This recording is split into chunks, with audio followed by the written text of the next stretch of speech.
ایزل اور تین تاج۔ ایک دفعہ کا ذکر ہے کہ ایک نیک دل لڑکی تھی جس کا نام ایزل تھا۔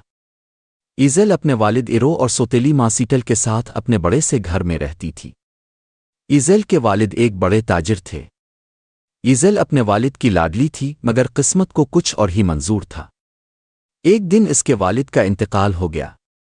والد کے مرنے کے بعد اس کی سوتیلی ماں سیٹل نے اس پر ظلم و ستم شروع کر دیا۔ وہ روز ایزل کو بیجا باتوں پر ڈانٹتی، کھانے پینے سے محروم رکھتی اور گھر میں ملازموں کے ہونے کے باوجود گھر کے مشکل کام کرواتی۔ آخر کار ایک دن سیٹل نے ایزل کو گھر سے باہر نکال دیا۔ ایزل نے آنسو بھری آنکھوں کے ساتھ اپنے والد کے گھر کو الوداع کہا اور چلتے چلتے ایک اجنبی راہ پر نکل پڑی۔ راستہ لمبا اور دشوار تھا مگر ایزل کے دل میں حوصلہ اور صبر موجود تھا۔ وہ چلتے چلتے ایک سنسان علاقے میں پہنچ گئی جہاں ایک عجیب و غریب محل تھا۔ اس محل پر سوگ کا عالم تھا۔ دروازے سے لے کر کھڑکیوں تک ہر چیز پر کالے رنگ کے کپڑے لٹک رہے تھے۔ ایزل نے محل کا دروازہ کھولا اور اندر داخل ہو گئی۔ محل کے اندر کا منظر حیران کن تھا۔ ہر جگہ دھول جمی ہوئی تھی اور فرنیچر بکھرا ہوا تھا۔ کچھ دیر بعد اس نے فیصلہ کیا کہ وہ محل کو صاف کرے گی۔ اس نے سب سے پہلے صفائی شروع کی۔ وہ جھاڑو لے کر کمرے جھاڑنے لگی، کھڑکیوں کو چمکایا، فرنیچر کو ترتیب سے رکھا اور ہر چیز کو سنوار دیا۔ تھکاوٹ کے بعد وہ ایک کمرے میں جا کر لیٹ گئی۔ رات کا وقت آیا اور محل کے باہر سے ایک درد بھری آواز سنائی دی، ارے میرے تین خوبصورت تاج! یہ آواز سنتے ہی محل کے دروازے سے ایک عورت داخل ہوئی۔ وہ عورت شاہی خاندان کی معلوم ہوتی تھی اور دکھ بھری نظر آ رہی تھی۔ جب وہ محل کے اندر آئی تو حیرت سے رک گئی۔ یہ کیا؟ ہر چیز تو صاف ستھری ہو گئی ہے۔ یہ کس نے کیا؟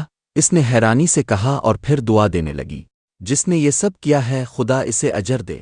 یہ سن کر ایزل اپنے کمرے سے باہر آئی اور ادب سے اس عورت کے سامنے کھڑی ہو گئی۔ شاہی عورت ایزل کو دیکھ کر خوش ہوئی اور شفقت سے کہا، میرا نام کوٹل ہے، میں اس محل کی ملکہ ہوں۔ پیاری بیٹی، تم نے بہت اچھا کام کیا ہے۔ یہ محل اب سے تمہارا بھی ہے۔ مجھے تو ہر روز باہر جانا پڑتا ہے۔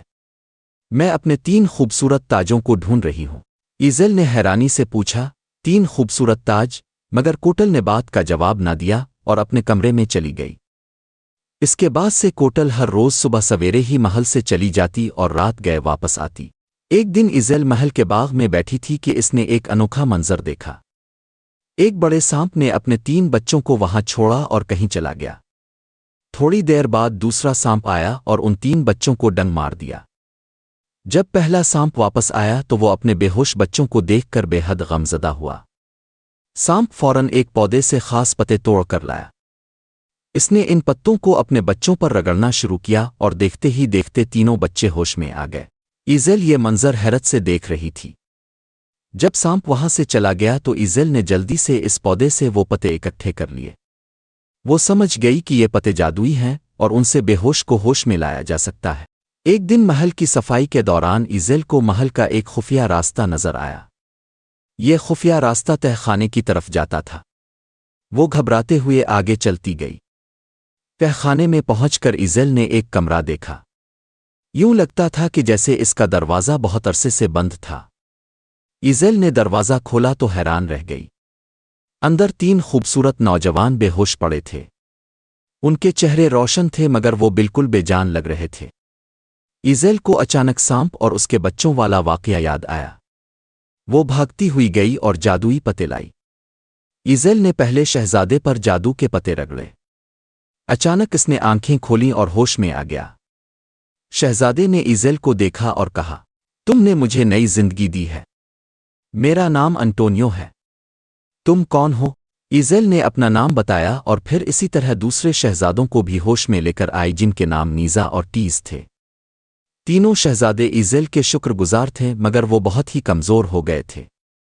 ایزل سب کے لیے یخنی بنا کر لائی جسے پی کر تینوں شہزادے پھر سے سو گئے۔ ایزل نے انہیں ابھی ان کی ماں کے بارے میں کچھ نہیں بتایا۔ ایزل سمجھ گئی کہ یہی تینوں شہزادے اصل میں کوٹل کے تین تاج ہیں۔ رات کو جب کوٹل واپس آئی تو ایزل نے اس سے کہا، آپ کو اب باہر جانے کی ضرورت نہیں، میں اب کے تاج یعنی اب کے شہزادوں کو ڈھونڈ کر لاؤں گی۔ کوٹل کی خوشی کا کوئی ٹھکانہ نہ رہا۔ اس نے خوشی سے کہا، کیا یہ سچ ہے؟ اگر تم ایسا کر دو تو میں اپنے بڑے بیٹے ولی عہد انٹونیو کی شادی تم سے کر دوں گی۔ ایزل نے جواب دیا، جی ہاں، میں کل اب کے شہزادوں کو لے کر آؤں گی۔ اگلا دن آیا۔ کوٹل نے اپنے شہر کے تمام امیر لوگوں کو بلایا۔ ان میں ایزل کی سوتیلی ماں سیٹل بھی شامل تھی۔ وہ ایزل کو شاہی محل میں ملکہ کے ساتھ دیکھ کر حیران رہ گئی، لیکن وہ کچھ نہیں کر سکتی تھی۔ ہر طرف خوشی کا ماحول تھا۔ دروازے کھلے اور 3 خوبصورت نوجوان انٹونیو نیزا اور ٹیز محل میں داخل ہوئے۔ کوٹل نے اپنے بیٹوں کو دیکھا تو وہ خوشی کے مارے رونے لگی۔ اس نے انہیں گلے لگایا اور کہا، خدا کا شکر ہے کہ میرے بیٹے مجھے واپس مل گئے۔ پھر وعدے کے مطابق کوٹل نے ایزل کی شادی اپنے سب سے بڑے بیٹے انٹونیو کے ساتھ کرنے کا اعلان کیا۔ سیٹل نے سوچا کہ اب ایزل مجھے سزا دے گی، لیکن ایزل نے اسے معاف کر دیا۔ محل میں خوشی کا جشن ہوا۔ شہزادے انٹونیو نے ایزل کو اپنی دلہن بنایا اور ایزل جو کبھی دربدر تھی اب ملکہ بن گئی۔ اس دن کے بعد سب نے ایزل کی نیکی اور حوصلے کو سراہا۔ وہ ملکہ بن کر سب کے دلوں پر راج کرنے لگی۔ اس کہانی سے ہمیں یہ سبق ملتا ہے کہ نیکی اور صبر کا ہمیشہ صلہ ملتا ہے۔ مشکل حالات میں بھی ہمت اور حوصلے کے ساتھ کام کرنے والے لوگ آخرکار کامیاب ہوتے ہیں۔ معافی اور مہربانی انسان کو عظیم بناتے ہیں اور دوسروں کے دلوں میں جگہ بناتے ہیں۔